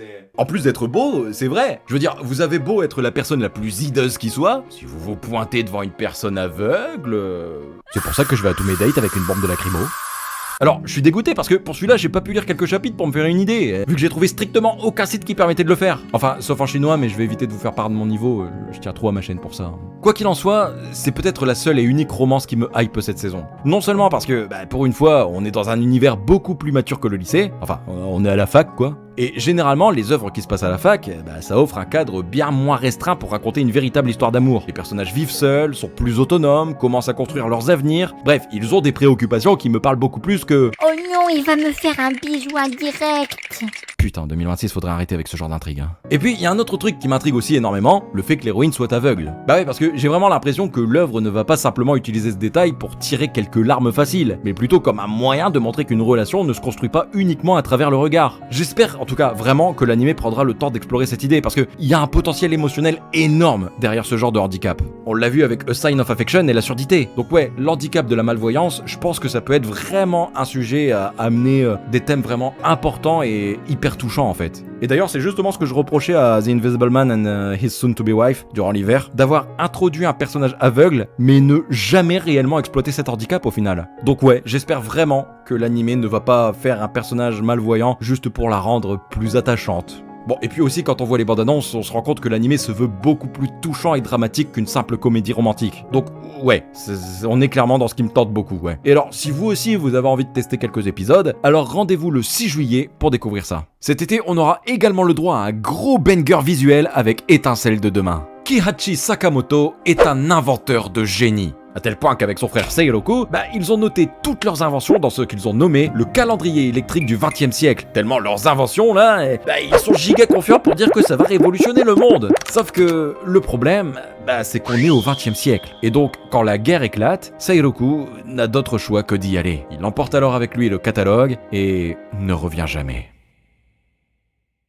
Le temps passe et Kihachi fait la rencontre de Hinako Momokawa, une jeune fille issue d'une famille de brasseurs qui détiennent le catalogue. Coïncidence ? Je ne pense pas. Non, parce que ce qu'il faut savoir, c'est que Hinako, elle est fiancée. Et son fiancé, c'est Yosuke Mizoe, héritier d'une grande entreprise de machines à vapeur et futur mari d'Hinako pour des raisons politiques. Et lui, il veut mettre la main sur ce livre qui pourrait le mettre sur un piédestal en piquant le travail d'un autre. Le Mark Zuckerberg no Jutsu. Mais Hinako et Kihachi sont bien décidés à lui tenir tête. Et ensemble, réaliser leur rêve d'inventer l'électricité.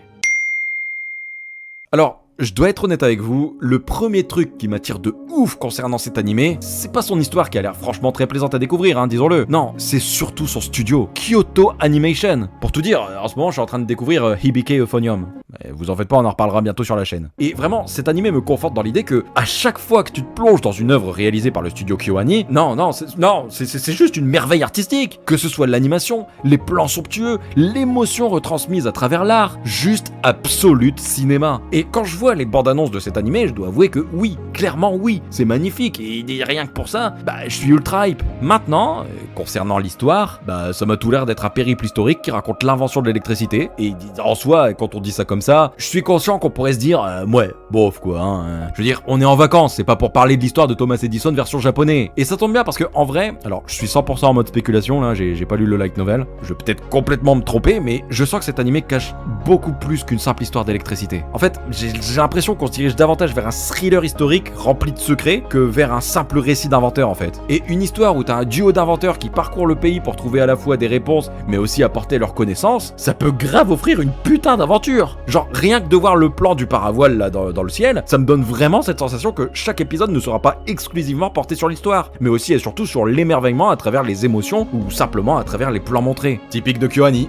encore une fois. Il y a aussi la romance qui peut apporter un vrai plus, d'autant plus que là on ne parle pas d'un love interest introduit au hasard. Non, on parle d'une femme qui a un lien bien défini avec le principal antagoniste. Donc à voir comment les relations politiques, familiales ou même personnelles vont être exploitées. Et puis bon, bah oui, il y a tous les mystères qui tournent autour du livre, du frère disparu, du pourquoi tout le monde veut ce fameux carnet, et comment ils connaissent son existence finalement. Non parce que bon, en voyant le synopsis et la bande-annonce, je me dis qu'il y a beaucoup trop de mystères pour simplement parler d'un bouquin expliquant comment fabriquer une ampoule.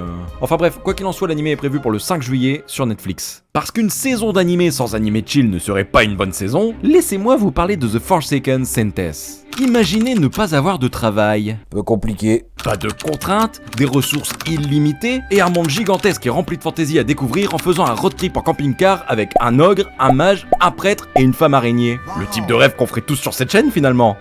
Mais qui serait réalisable uniquement avec un bon chichon. Et pourtant, c'est exactement ce que vit Rin Takanashi, aide-soignante de 30 ans qui, après s'être fait invoquer en tant que prêtre par la famille royale, est lâchement jetée au profit d'une lycéenne très mignonne invoquée en même temps qu'elle. Non, mais je vous promets, je savais pas qu'elle avait 16 ans. Elle fait vachement mature pour son âge. Qu'est-ce qu'il fait lui là-bas avec sa hache? Ça hashtag balance ton roi sur votre mur, messire. Et donc, se retrouvant seule avec le pouvoir de survivre à n'importe quelle situation, en plus de pouvoir faire apparaître un giga camping-car, elle décide de partir faire un gros road trip et de profiter de sa nouvelle vie basée sur l'aventure, la bouffe et la tranquillité. Et voilà, c'est tout. Alors non, je vous le dis tout de suite, l'œuvre ne raconte rien de bien concret, hein, mais si je l'ai ajouté à cette liste, c'est parce qu'elle a le mérite de faire du bien. En fait, là on est juste dans du pur kiff de gros gourmands. Tu bouffes, tu voyages, tu ris avec une équipe d'aventuriers extrêmement sympathique, tu t'attaches à eux, t'as la dalle, tu baves, tu pars découvrir un autre endroit. C'est juste une bouffée d'air frais qui fait du bien en vrai. L'exploitation totale et ultra satisfaisante d'un monde qu'on rêverait toutes et tous de découvrir. Une vraie aventure avec une équipe tellement attachante que t'as l'impression de faire toi-même partie du voyage. Et dans une saison où t'as autant d'animés de bagarres, de sang, de guerre, n'oubliez pas que ReZero continue cette saison. Ouais, ça peut être le petit moment évasion, sans prise de tête, qui fait du bien au moral. Donc ouais, perso, ça va mater les premiers épisodes pour voir un peu le bien que ça me procurera. Et les kilos qu'il me donnera. Putain. Quoi qu'il en soit, si vous aussi vous avez envie de kiffer sans prise de tête, alors rendez-vous le 6 juillet pour découvrir ça. Autre fantaisie de prévu avec I Became a Legend After My 10 Years Old Last and... Le titre raconte déjà totalement ce que l'histoire va être. L'affiche annonce directement la couleur avec pas moins de 4 meufs autour du héros. La bande-annonce a l'air ultra générique. Mes yeux sont plus attirés ici que ici. La note sur my anime list est aussi bonne que celle que vous avez eu en philo. Bref, c'est le fast-food générique de la saison. Du coup, si vous aimez la malbouffe, rendez-vous le 6 juillet sur Crunchyroll. On passe maintenant à une autre très grosse attente de mon côté avec Kimiga Shinemade Koyoshitai. L'histoire nous emmène dans un orphelinat. Orphelinat quelque peu spécial, puisque tous les enfants qui y résident sont destinés à clamser. Ouais, parce qu'en fait, c'est la guerre. Et les seules armes qu'on ait trouvées pour combattre la menace, ce sont ces enfants capables d'utiliser la magie. Attendez, chapitre 1, on voit littéralement des adultes utiliser la magie. On a dit que c'était les seules armes qu'on ait trouvées.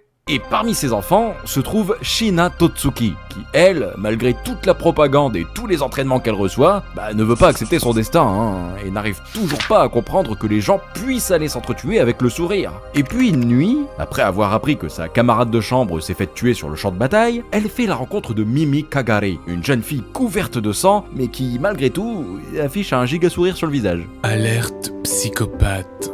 Typique des lycéennes avec des cheveux roses finalement. Alors, Mimi, c'est en fait une nouvelle élève, qui en plus va devenir la nouvelle colocataire de Shina. Mais ce qu'elle sait pas, c'est que Mimi, c'est pas n'importe quelle gamine en fait.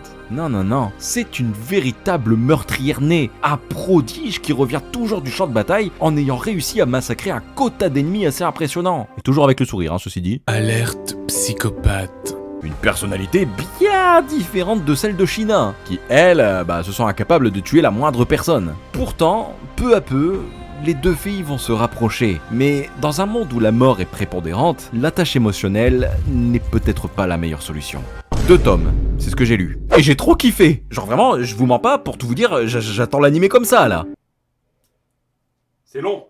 Non, sans déconner, on est ici dans ce que j'aime vraiment. Un monde cru, particulièrement sombre, avec des sujets très lourds, mais qui parvient à être attendrissant par moments quand même. Bon, alors par contre, je vous préviens tout de suite, si vous comptez vous lancer dans une histoire avec plein de guerres, de bagarres et de scènes d'action en tout genre, c'est mort. Voilà, je vous le dis tout de suite, il y a de l'action, oui, mais c'est clairement pas le cœur du récit. La noirceur de l'œuvre réside avant tout dans ses thématiques, dans ses messages, dans ses personnages et les situations auxquelles elles seront confrontées. La peur de ne jamais revoir la personne qu'on aime, oser prendre la vie d'autrui sous peine de se voir retirer la sienne, apprendre à vivre avec l'idée que la mort peut frapper n'importe qui du jour au lendemain, c'est ce genre de questions que l'œuvre aborde constamment. Et c'est là que réside selon moi toute sa force, parce qu'au final, le manga ne cherche pas tant à montrer la guerre qu'à montrer ce qu'elle fait aux gens qui la vivent. On suit des enfants qui ont grandi dans un environnement tellement brutal qu'ils finissent parfois par considérer certaines atrocités comme normales. Et c'est franchement difficile à voir par moments. Voilà, je vous le mens pas. Ouais, c'est un peu du même type que Suka Suka finalement. Après, faut aussi stipuler que l'histoire ne tombe jamais dans la dépression permanente, hein, rassurez-vous. Non, il y a aussi beaucoup de douceur qui se dégage des relations entre les personnages par exemple. La romance entre Shina et Mimi en particulier, qui apporte une forme de chaleur franchement réconfortante au milieu de tout ce chaos en fait. Ouais, parce que j'ai oublié de le préciser, mais on est ici dans un Yuri, hein, si jamais. En vrai, c'est une sorte de Harry Potter à l'orphelinat des cœurs brisés. Bon, alors ça sonne très sitcom, hein, dit comme ça, j'en suis conscient, mais je vous garantis que dans celle-là, il y aura pas beaucoup de rire. Hein. Enfin bref, si vous aimez la noirceur, la dépression, la mort et la romance, bah déjà peut-être consulter. Mais auquel cas, alors rendez-vous le 7 juillet pour découvrir ça. Autre petit animé prévu cet été qui saura ravir les fans de grosses salades de phalange encore, hein, avec Black Torch. Imaginez une fusion entre Naruto et Marcelino. C'est peut-être encore trop tôt pour parler de Marcelino, je le conçois. Eh bien, Jiro Azuma est cette fusion parfaite. Ouais, parce que toute sa vie, il a été rejeté à cause de son don de parler aux animaux. Et cette solitude, bah, il l'a comblée en apprenant l'art des shinobi. Enfin, après, faut quand même stipuler que c'est plutôt son grand-père qui l'a forcé, hein. Ça me rappelle comment j'ai découvert ma passion pour les caves. Aujourd'hui ado, bah il passe son temps à distribuer des bourre-pifs à des loupards, non seulement parce qu'il aime la castagne, hein, mais aussi parce que bah il voue une vraie ambition à sauver tous les animaux dans le besoin qui réclament son aide. C'est Brigitte Giraud en fait le boug, pas vrai l'équipe. Par rapport à Brigitte Bardot en fait. Putain, j'ai 57 ans ou... Et c'est comme ça qu'un jour, il tombe sur un chat blessé. Il le recueille chez lui, le nourrit, et apprend en réalité que ce chat, nommé Rago, est en fait un mononoke, qui est pourchassé lui-même par des mononoke hostiles. Et avant même que Jiro comprenne la situation, ils se font attaquer par justement un mononoke hostile. Voici une liste non exhaustive de tous les animés où le héros s'est fait attaquer par une menace 2 minutes après avoir été introduite. Et là... bah Jiro crève instant, hein. Mais Rago décide de se sacrifier en fusionnant avec lui pour le sauver. Et c'est ainsi que naquit Catman. Oui, bon, alors oui, c'est moins impressionnant que Chainsaw Man pour le coup, hein, oui.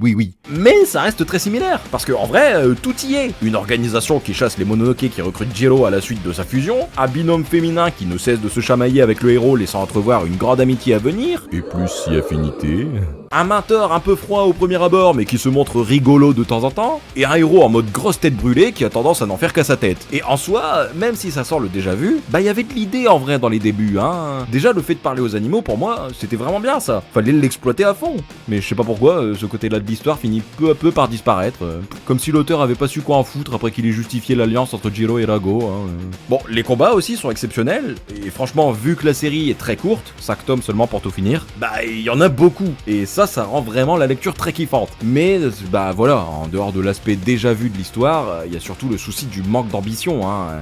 Parce que qui dit très court, dit forcément récit très restreint. Et tu sens que des fois t'as des questions en suspens qui n'obtiendront jamais de réponse. Et ça, c'est giga frustrant. Mais après voilà, sans vous attendre à un truc de ouf, je pense que ça pourra, oui, en divertir plus d'un. Perso, je regarderai pas parce que bah j'ai aucun intérêt pour le truc, mais je l'ai trouvé tout de même assez divertissant si on est bon public pour le mettre dans cette liste. Du coup, bah écoutez, si vous êtes intéressé, rendez-vous le 4 juillet sur Crunchyroll pour découvrir ça. Bon, celui-là, vous risquez sûrement d'avoir un air de déjà vu, hein, mais en vrai, ça peut être cool. Young Ladies Don't Play Fighting Games.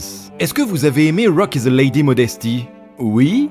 Et bah cet animé est exactement la même chose, sauf que vous remplacez la musique par Street Fighter. Ah ouais. Non mais je vous promets, c'est absolument tout pareil. L'académie prestigieuse presque aristocratique où les filles doivent être élégantes et distinguées, l'héroïne qui essaie d'être le modèle de distinction parfaite, la fille la plus gracieuse de l'académie qui inspire beaucoup l'héroïne, et l'héroïne qui est en fait une grosse gameuse qui pète des plombs de grosse rageuse quand elle perd une game, mais qui doit cacher ce côté de sa personnalité sinon elle perdra sa bourse. Et enfin, la deuxième fille la plus classe de l'école, qui est aussi une énorme fan de jeux de baston. C'est absolument tout pareil. Gros plagiaire.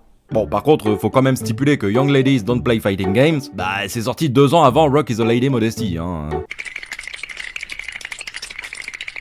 Et pourtant, malgré tout ce que je viens de dire, j'arrive pas complètement à ignorer l'animé en fait. Déjà parce que cette fois, on remplace les guitares par des Hadouken. Pardon, je suis un peu trop fan de Street Fighter. Ouais, bah oui, parce que en plus je suis déjà biaisé vu que c'est Street Fighter qui est mis en avant. Mon jeu de baston préféré. Désolé la team Tekken. Donc si l'œuvre arrive à reproduire les sensations complètement folles de la FGC, ou le côté technique et oppressant de la compète, bah je pense que ouais, ça peut être génial. Et puis, faut reconnaître un truc aussi, si l'animé arrive à reproduire ne serait-ce que la moitié de l'énergie de Rock is the Lady Modesty, ça peut être vraiment très drôle. Voir les héroïnes rager comme pas possible juste après une défaite, ça peut être giga drôle. Yapparina. Et surtout, on est dans un Yuri. Donc contrairement à beaucoup d'animés sur l'e-sport, qui se concentrent uniquement sur la compétition, bah là j'ai l'impression que les relations entre les personnages vont avoir une place importante dans le récit. Et honnêtement, c'est probablement ça qui déterminera si je reste ou non. Autrement, bah, je suis pas non plus hyper hypé, je vais pas vous mentir. Je vais juste me référer au premier épisode pour voir si ça vaut le coup de continuer, autrement bon... Enfin bref, quoi qu'il en soit, l'animé sera disponible à partir du 7 juillet sur Crunchyroll. Autre animé avec Buchigere Reijo wa Hofoku o Chikaimashita Madosho no Chikara de Sokoku o Tatakitsubu shimasu. Elizabeth Leyston est une aristocrate extrêmement influente qui est destinée à un bel avenir royal, puisqu'elle est censée épouser un homme tout aussi influent. Sauf qu'elle se fait larguer, devant toute la cour royale. Et en plus, son ex balance des giga fake news la concernant, comme quoi elle aurait voulu buter sa nouvelle fiancée, que c'est une traître, qui rompt les fiançailles... Oh shit, here we go again. Mais Elisabeth, voir son royaume la mépriser alors qu'elle a tout fait pour eux, bah ça la révolte totalement. Et elle n'a plus qu'un souhait, se venger. Alors oui, ça sonne clairement comme du déjà vu. Et c'est normal parce que c'est du déjà vu. Mais si je l'ai mis dans cette liste, c'est que celui-là il a une petite particularité qui le rend un peu divertissement. Oui, bon voilà, j'avoue. Son héroïne Elisabeth n'est pas le genre d'héroïne un peu drôle qui va profiter de ça pour vivre une nouvelle vie, chill et tout ça, non.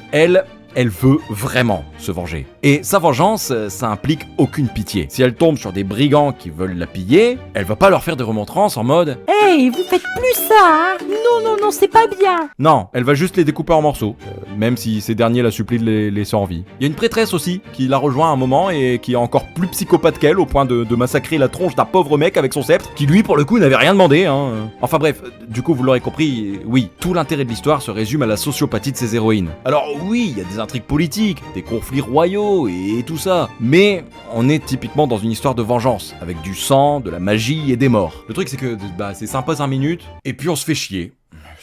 Ouais, parce que malgré tout, l'écriture reste vraiment paresseuse, L'histoire casse vraiment pas 3 pattes à un canard. Et donc, vous attendez pas un truc de fou, Juste une bourrin, une histoire particulièrement sanglante, et une vengeance un peu pétée, on va pas se mentir. Perso, je me suis fait chier pour tout vous dire, donc bon... Quoi qu'il en soit, l'animé sera disponible à partir du 5 juillet. Encore une grosse attente de mon côté, et il y a un monde où je suis complètement seul dans mon train, avec Korekai Teshine. Elle, c'est Ai Yasumi, une lycéenne qui rêve que d'une seule chose, devenir mangaka. Et c'est tout. Et on est dans ma plus grande hype de la saison. Ah, je vous promets, zéro blague. Ouais, j'ai pas besoin d'argumenter plus que ça parce que l'animé ne raconte que l'ascension d'une jeune fille dans sa quête de réussite dans le monde du manga au final. Avec les rencontres que ça engendre, les déceptions que ça engendre, les moments de bonheur aussi que ça engendre, d'essayer de vivre de sa passion. Et ouais, ça peut être à la fois très chill, très drôle, mais aussi très inspirant. Par contre, si j'ai autant envie de le voir, c'est surtout parce que... Putain, mais qu'est-ce que c'est beau! Genre vraiment, que ce soit l'animation, la direction artistique qui a l'air non seulement de rendre l'animé hyper varié en termes de décor, mais aussi de faire partie intégrante de la narration. Je veux dire, quand on voit Ai se balader à travers ce qui ressemble être ses dessins, je trouve ça très artistique. Et pour une histoire qui parle d'art, avoir une direction artistique qui parvient à sublimer le fond, c'est juste sensationnel. Je suis pas un bandeur de Bakuman pour rien. Édition full japonais sur blister, jamais ouverte, achetée directement au Japon, et plus précisément à Akihabara. Ce n'est pas dans vos moyens, Vous savez pourquoi il est ouvert là? Mêlé à ça, un slice of life qui parle de rêve de réussite, qui a l'air aussi pas mal drôle, assez dynamique dans sa narration, avec des personnages hauts en couleur. Ouais, non, clairement hâte de me plonger dans cet animé, juste au moins pour voir l'ingéniosité artistique dont le studio Shinai Animation fera preuve. Et puis bon, même, mine de rien, il y a l'air d'y avoir du drame aussi. Beaucoup de drame, même si vous voulez mon avis. À vue d'œil comme ça, j'ai l'impression que l'animé exploite aussi pas mal le surmenage, la pression énorme, la dépression. À un moment, si on tend bien l'oreille, on entend dans la bande-annonce une des filles qui émet l'hypothèse de mourir. Donc bon... Donc à mon avis, c'est pas tout rose cette histoire, Et je le redis, mais on est ici dans l'une de mes plus grandes hypes de la saison. Ce premier degré, je ressens énormément de potentiel en regardant les bandes annonces pour celui-là. Surtout que le dessin, on kiffe ça ici. Non vraiment, ne vous limitez pas uniquement à ma présentation pour vous faire un avis, allez voir les 4 bandes annonces disponibles, avec du son, et je pense que vous aurez très certainement, comme moi, envie de le voir. Et si c'est bien le cas, bah alors rendez-vous le 3 juillet pour découvrir ça. Si vous aimez la bonne bouffe, alors vous allez kiffer Iron Walk Jan. Jan Akiyama est un énorme casse-couille, voilà, je le dis. Non mais c'est vrai, le boug il est giga arrogant, en plus de péter plus haut que son cul là. Ce qui revient à être arrogant finalement.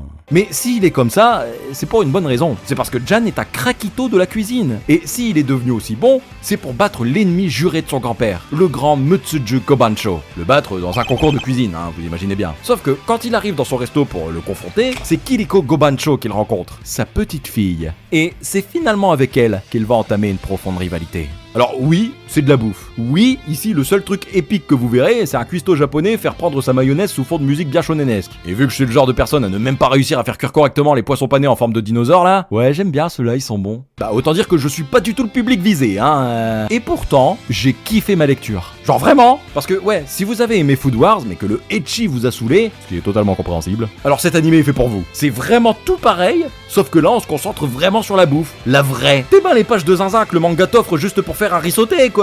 Et j'ai l'impression que l'animé a vraiment fait en sorte de garder cette direction artistique hyper stylée dont le manga fait preuve, entre les dessins old school et les plans de cuisine épiques de fou. Après par contre, bon, si vous êtes en période de régime pour le summer body ou je ne sais quoi, regardez pas hein.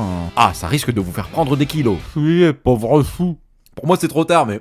Vous pouvez encore vous sauver. Bref, l'animé sera donc disponible à partir du 5 juillet. Bon alors, ne négligez surtout pas cet animé parce que je pense qu'il pourrait vraiment vous surprendre. Putain, j'ai l'impression de faire les mêmes titres que les scammers là. Iwamoto Senpai. L'histoire nous emmène au XXe siècle, époque durant laquelle Iwamoto Kodo est élève au collège Suo. Oui, ce mec est un collégien.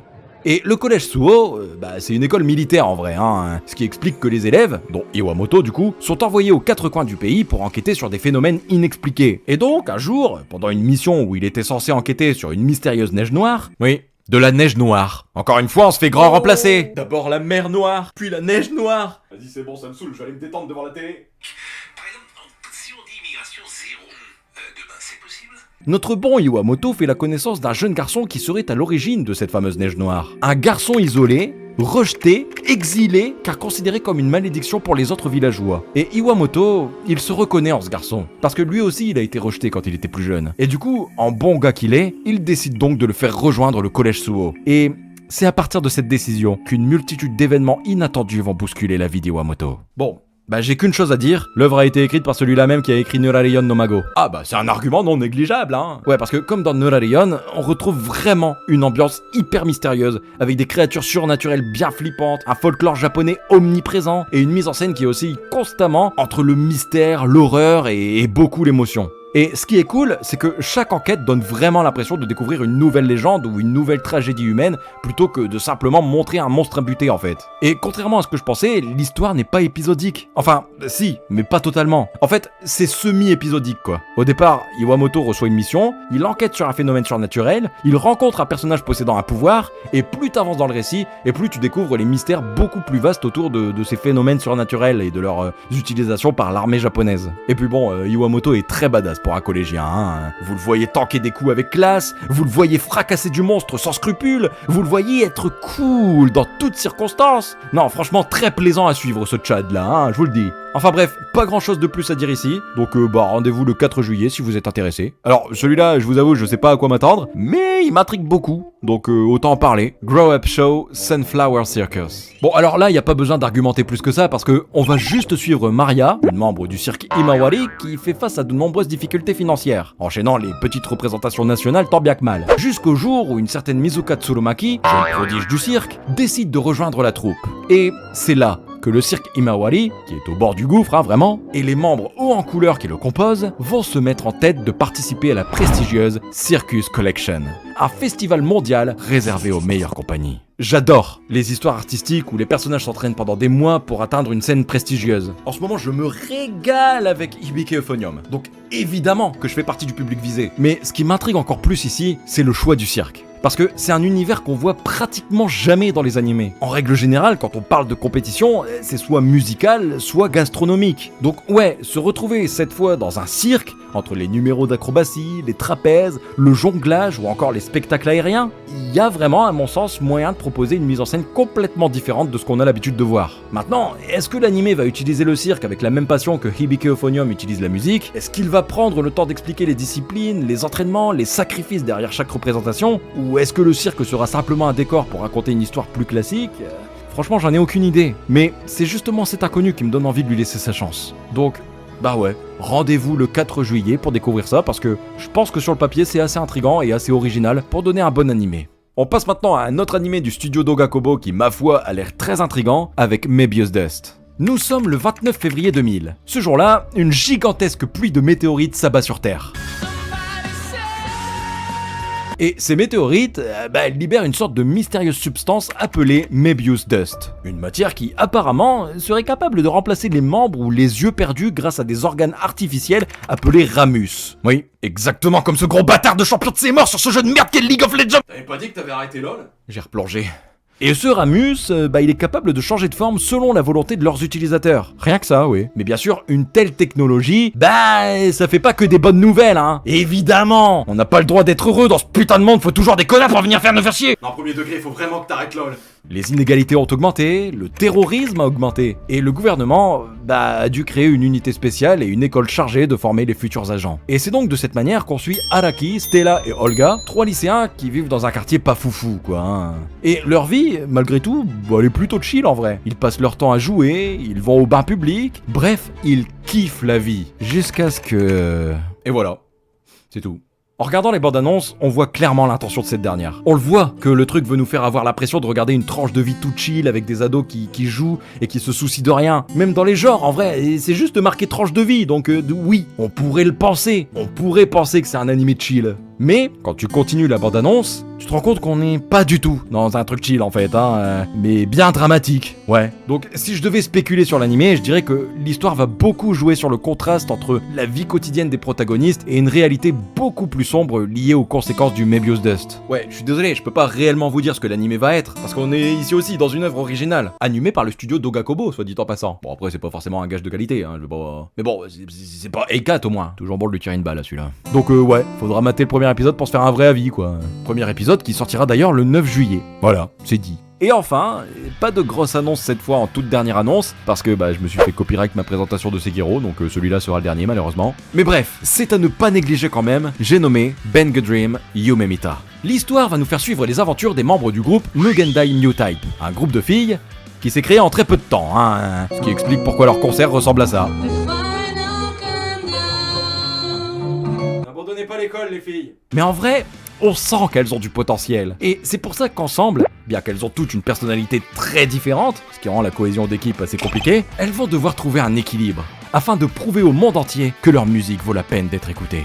Alors, vous allez rire, mais je vous jure, premier degré, là je suis même plus dans mon personnage. Quand j'ai écrit cette partie du script de la vidéo, il y a ma guitare qui était au milieu là, qui s'est décrochée du mur et qui est tombée au sol. Pile au moment où j'ai fait la vanne du concert dégueulasse là. Je vous jure que zéro vanne, vraiment. Le timing était parfait. J'aurais voulu le faire exprès que c'était même pas possible. Du coup... je sais pas comment je dois le prendre en fait. Est-ce que c'est un signe ou je sais pas. Pour tout vous dire, j'en aurais sûrement jamais rien attendu si j'avais pas autant apprécié Maigo et Ave Mujika qui m'ont littéralement bouleversé. Et pourtant, Yume Mita a l'air de rien avoir avec ses prédécesseurs. Là, ça a l'air jovial, coloré, amusant, inspirant. Tout l'inverse d'Ave Mujika. Les vrais savent, Pourtant, ouais, j'ai envie de voir ce que l'anime donnera. Déjà parce que je suis passionné de musique, et parce que si j'ai bien appris une chose avec Maigo, c'est que Bang Dream a le don de créer des récits assez inattendus, et qui restent malgré tout gravés dans la tête bien après le visionnage. Donc ouais, j'attends l'anime. Et en plus, il permettra accessoirement de calmer toutes les personnes qui continuent de marceler pour une vidéo sur Ave Mujika. Vidéo que j'ai promis il y a pratiquement 1 an et demi. Donc ça m'arrange quelque part. Bref, quoi qu'il en soit, l'anime sera disponible à partir du 2 juillet. Bref, voilà ce qui conclut donc cette liste des nouveautés pour cette saison. Alors...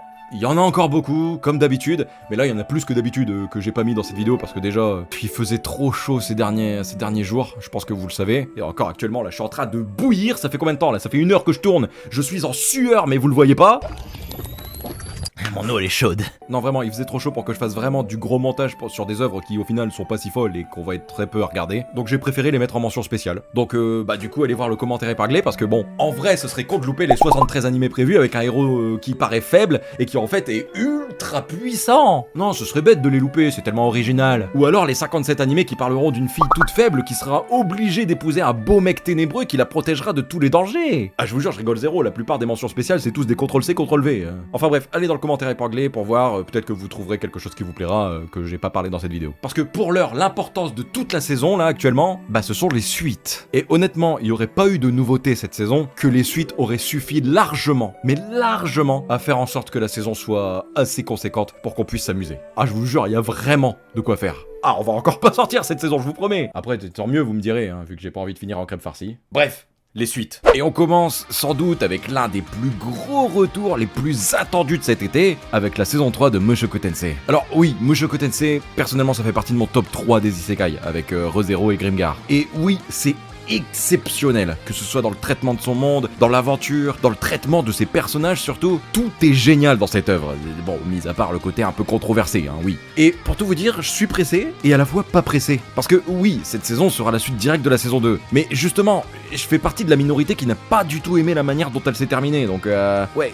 Je vous avoue, j'ai un peu peur de la suite. Mais, ce qui me redonne énormément espoir, c'est que cette saison semble enfin remettre l'aventure au premier plan. On repart explorer le monde, découvrir de nouveaux lieux, de nouvelles magies, et surtout, le synopsis tease carrément un désastre à venir. Donc j'espère vraiment qu'on va retrouver ce qui faisait, selon moi, toute la force de Mushoku Tensei. Ce mélange entre voyage, découverte et des grands tournants scénaristiques. Parce que c'est clairement là que, pour moi, l'œuvre est à son meilleur. Enfin bref, on a tous hâte, donc du coup, rendez-vous à partir du 4 juillet sur Crunchyroll pour découvrir cette saison 3, et je le redis, mais on a hâte. Autre gros retour aussi avec la partie 4 de la saison finale de Bleach, et comme pour la partie 1, 2 et 3, j'ai toujours du retard sur l'animé que j'ai toujours pas rattrapé, donc... Pourtant, je sais pertinemment que je loupe quelque chose, surtout que là on arrive à la fin, donc l'engouement de vivre la fin d'un tel mastodonte en 2026, ça doit être un sentiment de fou, ouais. Et que voulez-vous, je suis le genre de mec qui préfère faire des vidéos sur Ugly Mug plutôt que de rattraper son retard sur Bleach, alors oui, vous avez le droit de m'insulter. Bon, et pour ce qui est du synopsis de cette saison, c'est littéralement l'heure de la bataille finale est arrivée. On peut pas faire plus clair, hein. Donc bref, cette partie 4 sera disponible à partir du 25 juillet sur l'horrible Disney+. Autre retour, plutôt rapide, mais qui fait ultra plaisir avec You and I Are Polar Opposite. Le bonbon dont on a tous besoin. Alors ouais, non, j'avoue, c'est pas un truc giga transcendant, hein. Ça raconte pas grand chose au final. Mais bordel, mais qu'est-ce que ça fait du bien cet animé. C'est vraiment le type de romance dont on se lasse pas. Donc le voir revenir pour une nouvelle salve d'épisodes, bah oui, c'est clairement une bonne nouvelle. Surtout que cette saison va se passer durant les fêtes de fin d'année, avec Noël, la neige et tout ça. Donc bon, avec un peu de chance, ça va peut-être nous rafraîchir un peu. Enfin bref, j'ai hâte de nourrir mon diabète, et si vous aussi, alors rendez-vous le 5 juillet sur Crunchyroll pour découvrir ça. Autre grosse pépite qui est de retour, ah bah je vous l'avais dit, cet été c'est surtout les suites qui sont folles, puisque 7 putains d'années plus tard, on a enfin la suite de Youjo Senki. Et je vous jure que rien que de prononcer cette phrase, j'ai envie de chialer. Bon alors par contre, j'ai pas grand chose à dire ici parce que c'est obligé que ça va partir en vidéo dédiée cette histoire en fait. J'ai tellement de choses à dire sur cet animé qu'il va falloir qu'on en parle incessamment sous peu. Enfin, je crois que j'avais dit ça pour Ilomakun et Ascendance of a Bookworm, donc je vais me calmer un peu sur les promesses. Bref, en tout cas j'espère juste que cette saison réussira à conserver toute cette tension politique et militaire qui faisait, selon moi, la très grande force de la série. Quoi qu'il en soit, cette nouvelle saison est prévue pour le 8 juillet sur Crunchyroll. Cet été, c'est également le retour de Clévatès qui fait plaisir, surtout vu comment s'est terminée la première saison, avec les révélations qui avaient été faites avec le livre de la Toa, si je me souviens bien. Donc ouais, je vous avoue que j'étais à la fois complètement paumé et franchement impressionné devant les révélations de Clévatès. Et pour tout vous dire, j'avais vraiment l'impression que l'histoire commençait seulement à démarrer à ce moment-là, et qu'on venait juste de vivre une sorte de long prologue en fait avec cette saison 1. Donc ouais, je suis plutôt très confiant pour cette nouvelle saison, parce que cette suite semble vouloir élargir encore plus davantage son univers, et ça c'est un truc qui me fait beaucoup plaisir pour le coup. On parle d'alliance entre plusieurs royaumes, de nouvelles révélations sur les antagonistes, mais aussi d'une infiltration dans une école de magie. Alors oui, dit comme ça peut faire un peu cliché, j'en suis conscient, mais justement j'ai surtout envie de voir comment Clévatès va se débrouiller dans un environnement aussi éloigné de ce qu'il connaît en fin de compte. Enfin bref, j'ai hâte, du coup rendez-vous le 8 juillet sur Crunchyroll. Retour du pic visuel aussi avec The Elusive Samurai saison 2. Et honnêtement, c'est une suite que j'attends énormément, je vous mens pas. Déjà parce que Cloverworks nous avait offert une première saison absolument magnifique visuellement parlant, mais surtout parce que j'ai l'impression que l'histoire va enfin entrer dans le vif du sujet. Jusqu'ici, Tokiyuki apprenait surtout à survivre, à rassembler des alliés et à fuir ses ses ennemis. Là, on commence réellement à sentir que chaque décision va le rapprocher de son objectif, reconquérir son clan. Et c'est ça qu'on attend tous, soyons honnêtes 5 minutes. Voir ce gamin qui ne sait finalement faire qu'une seule chose mieux que tout le monde, hein, et qui est fuir, hein, comme on l'a bien vu, devoir progressivement devenir un véritable chef de guerre. Et donc, si en plus la série continue de mélanger aussi bien l'humour complètement déjanté, la stratégie militaire et les moments historiques, je pense qu'on tient encore une fois l'une des plus grosses claques visuelles de la saison. Voilà, j'ai pas peur de le dire. Bref, du coup, rendez-vous en juillet sur Crunchyroll pour découvrir la suite. Bon, alors, question, qu'est-ce que serait un été sans Grand Blue en vrai? Grand Blue, c'est l'été. Bon, alors, franchement, je pourrais vous raconter le synopsis, vous expliquer que dans cette saison, Iori rentre chez lui récupérer son passeport avant de partir à Palao, mais bon, il va se passer un truc avec sa sœur qui va tout changer, mais en vrai, on s'en fout complètement de ça. Personne ne regarde Grand Blue pour son scénario. On regarde Grand Blue parce que c'est probablement l'une des comédies les plus débiles et les plus efficaces que l'animation japonaise ait produite ces dernières années. Chaque épisode est une succession de catastrophes, de malaises, de personnages complètement ravagés et de réactions tellement exagérées qu'elles en deviennent hilarantes. Et c'est justement ça qui nous hype. On a juste envie de retrouver cette bande de dégénérés et de se dire qu'encore une fois, ils vont réussir à transformer le moindre événement du quotidien en un chaos absolument monumental. Et donc bref, pour ça, faudra être là le 6 juillet sur Crunchyroll. Bon, les 100 petites amies qui t'aiment en mourir saison 3. Et vraiment, je crois que ce qui me choque le plus dans cette annonce, c'est que le concept continue d'être assumé à ce point. Parce que, soyons honnêtes, quand l'animé a été annoncé, je pensais qu'au bout d'un moment, ils allaient trouver une excuse pour ralentir. Arrêter d'ajouter des petites amies ou je sais pas, moi, faire un retour en arrière. Eh bah non. Le mec est visiblement bien parti pour toutes se les faire. Bon alors je vous avoue que personnellement j'avais décroché à la fin de la saison 1, le moment où le héros commence à se taper la daronne d'une de ses petites amies, bon, mais en même temps, je comprends totalement pourquoi autant de gens adorent cette série finalement, parce qu'elle ne cherche jamais à être crédible. Elle prend son concept complètement débile, l'assume à 300% et pousse chaque nouvelle situation toujours plus loin dans l'absurde. Donc ouais, pour tous les gens curieux, ça donne envie de savoir jusqu'où ça va aller en vrai. Et donc si vous faites partie de ces gens curieux, sachez que cette 3ème saison sera disponible à partir du 5 juillet sur Crunchyroll. Assez surpris de revoir cet isekai revenir, mais pourquoi pas? La saison 2 de Hell Mode. Alors, perso, j'avais lu 2 tomes à l'époque pour faire la vidéo de saison dans laquelle il était, et en vrai, j'avais trouvé ça ok tiers, mais je me suis jamais lancé dans l'animé, donc je pourrais pas vraiment vous dire si ce dernier est bon ou non. Tout ce que je peux vous dire, c'est qu'on est ici dans la suite directe de la saison 1, et que ça sort le 3 juillet sur ADN. Ah, celui-là par contre, je peux vous en parler parce que j'ai bien aimé. La saison 2 de Skeleton Knight in Another World. Alors, je dois vous avouer un truc, on est probablement ici dans l'un des isekai qui m'a le plus surpris ces dernières années. Parce que j'en attendais absolument rien. Pour moi, c'était juste un isekai de plus avec un héros surpuissant. Et finalement, j'ai passé un très très bon moment. L'anime ne révolutionne absolument rien, attention, hein. Mais il fait les choses proprement. L'aventure est sympa, les personnages sont attachants, l'humour fonctionne plutôt bien, les combats sont efficaces et surtout, on sent qu'il ne cherche jamais à être autre chose qu'une bonne fantaisie détente. Donc oui, forcément, je suis plutôt content de le voir revenir. Après, est-ce que ce serait une priorité cette saison avec toutes les suites de fous qu'on a? Non, je pense pas. Je pense que je binge-watcherai ça plus tard dans l'automne ou à l'hiver s'il y a rien. Mais voilà, je suis content. Mais c'est pas une priorité. En tout cas, cette saison 2 est prévue pour le 4 juillet sur Crunchyroll. Autre retour qui va faire plaisir aux fans de Beryl avec la saison 2 de From Old Country, Bumpkin to Master Swanban. J'ai plus de salive, vous m'excuserez, je prononce comme je peux. Là encore, on est sur une œuvre qui ne réinvente absolument pas la fantaisie, hein. Mais franchement, la première saison était tellement agréable à regarder que je serais hypocrite de dire que je suis pas content de le retrouver. Beryl, c'est typiquement le genre de protagoniste que tout le monde apprécie. Un vieux maître qui ne cherche ni la gloire, ni à prouver qu'il est le plus fort, mais qui se retrouve constamment embarqué dans des situations où son expérience parle pour lui. Et en vrai, en lisant le synopsis de cette saison 2, oui, j'aime beaucoup cette idée que, cette fois, il se retrouve à devoir enseigner à des mages alors qu'il ne maîtrise lui-même aucune magie en fait. Ça montre encore une fois que selon l'animé, sa véritable force n'a jamais été ses pouvoirs, mais son expérience, sa discipline et sa façon de transmettre son savoir. Donc ouais, moi j'aime bien. Je pense que lui aussi, du coup, je le materai bien plus tard dans l'année et que je binge-watcherai cette saison, parce que c'est pas une priorité, mais c'est un animé qui fait du bien, donc autant se le garder sous la main pour les moments où on en a le plus besoin au final. Et donc bref, en tout cas, ce sera dispo le 8 juillet sur Prime Video. Autre retour plutôt rapide, disons-le là aussi, avec Hanakemi, romance dont je suis passé totalement à côté. J'en ai parlé dans ma vidéo des romances de l'hiver, si jamais ça vous intéresse, mais globalement, ça m'a fait chier. Alors attention, je dis pas que c'est mauvais. Je sais qu'il existe beaucoup de fans, alors me tapez pas s'il vous plaît. C'est juste qu'à titre personnel, j'ai pas réussi à accrocher à la série. Enfin bref, du coup j'ai pas grand chose à dire. Rendez-vous le 1er juillet sur Crunchyroll pour découvrir cette suite. Cet été, on a aussi le retour de Trapped in a Dating Sim. Et honnêtement, j'avais vraiment beaucoup aimé la première saison. Si vous êtes un abonné l'époque, vous savez que j'avais fait une vidéo sur le sujet et que justement j'avais adoré l'animé. Vous savez qu'au départ, je m'attendais pas à grand chose et que pourtant j'avais accroché quasiment instantanément instantanément au concept. Le fait de suivre un mec qui connaît déjà toutes les règles de cet otome game et qui passe son temps à détourner le scénario à son avantage, je trouvais ça franchement rafraîchissant dans le genre. Et puis surtout, Léon. C'est typiquement le genre de protagoniste qu'on aime tous. Sarcastique, un peu arrogant, mais suffisamment intelligent pour rendre chacune de ses confrontations amusantes à suivre. Bref, ça va partir sur la longue liste de visionnage de l'été, parce que ouais, ça fait plaisir de le revoir quand même. Et donc rendez-vous le 8 juillet sur Crunchyroll pour découvrir ça. Autre retour cet été avec la saison 2 de Magi Lumière. Alors là, je vais être totalement honnête avec vous, je n'ai pas regardé la première saison, donc je serai incapable de vous dire si cette suite est attendue ou non. En revanche, en lisant le synopsis, j'ai quand même l'impression que l'univers continue de développer son idée de départ, à savoir traiter les Magical Girls comme de véritables entreprises qui doivent innover, rivaliser avec la concurrence et proposer de nouvelles technologies. Donc sur le papier, ouais, ça donne envie en vrai, c'est plutôt pas mal. Maintenant, est-ce que ça se traduit par un bon animé ?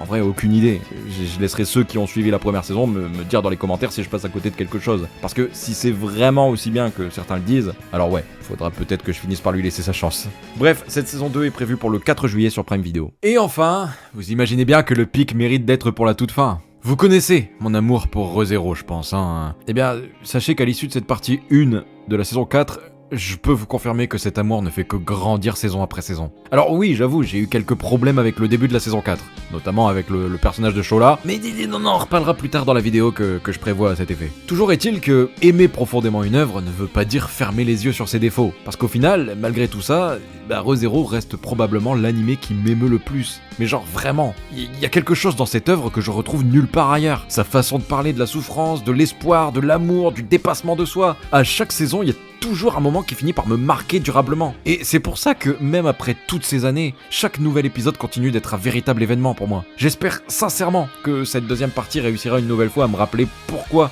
je suis autant tombé amoureux de cette œuvre. J'ai beaucoup trop hâte de vous faire une vidéo dessus, parce que je vous jure, j'ai un manuscrit là actuellement d'idées, de trucs à dire que vous n'êtes pas prêts, hein.